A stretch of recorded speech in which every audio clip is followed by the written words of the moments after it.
with the gentleman from Kentucky, Mr. Barr, who's chairman of the Financial Institutions Subcommittee on Banking. Mr. Barr is recognized for 5 minutes. Thank you, Mr. Chairman. Appreciate the important hearing. Let's, Mr. Fetto, cut to the chase on the three major legislative proposals before us in the Congress. One, my bill, a bill that this committee has marked up, the Chinese Military and Surveillance Company Sanctions Act. That's an entity-based approach that uses OFAC to impose sanctions on Chinese entities of concern. Then there is the McCall-Meeks bill, a sector-based approach, the Preventing Adversaries from Developing Critical Capabilities Act. That bill was marked up out of the House Foreign Affairs Committee. And then there's the Casey Cornyn approach in the Senate, the Outbound Investment Transparency Act, which is basically an investment notification regime.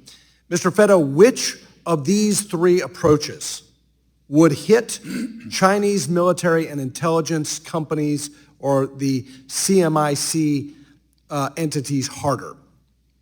Well, in my view, it's clearly your bill, Mr. Barr, because it immediately identifies those entities of concern which are on various lists with various levels of restrictions, immediately making them blocked persons, which, under economic sanctions regimes, a blocked person, virtually any dealing is prohibited with that person who's blocked. And so if we're trying to eliminate the intangibles related to that go with money, those are immediately eliminated, not just for investors, but for any U.S. person that might be aiding or supporting one of those entities. Well, I appreciate your pointing that out. I do want to compliment and applaud my colleagues and friends, Chairman McCall, Ranking Member Meeks, Senators Casey and Cornyn, for their well-intentioned and patriotic efforts here to get at this problem of financing entities of concern.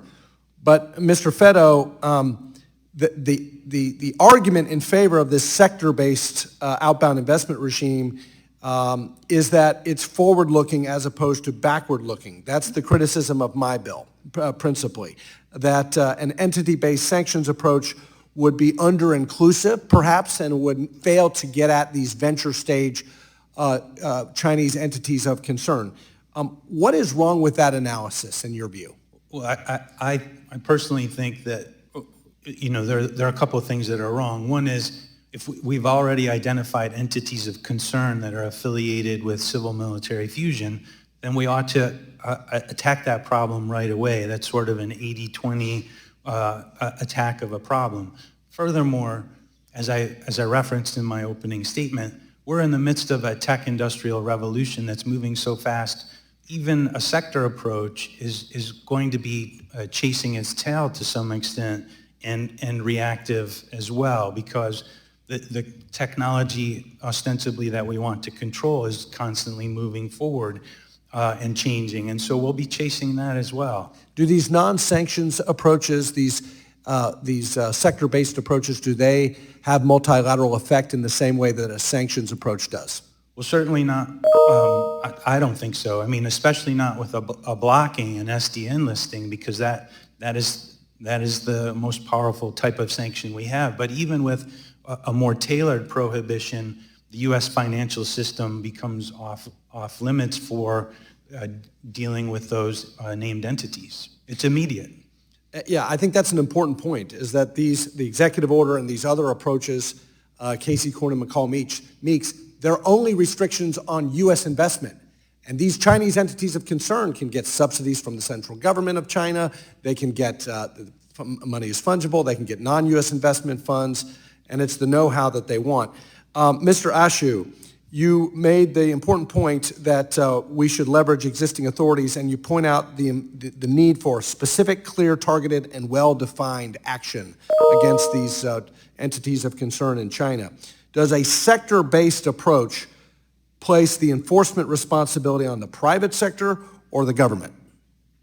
Thank you, Mr. Barr. I'm not sure where it places the responsibility, and that's the problem with such a broad-based approach. I think a sectoral approach expresses maybe a shared concern, but as far as an implementation of authorities with effect, it's very challenging to do so.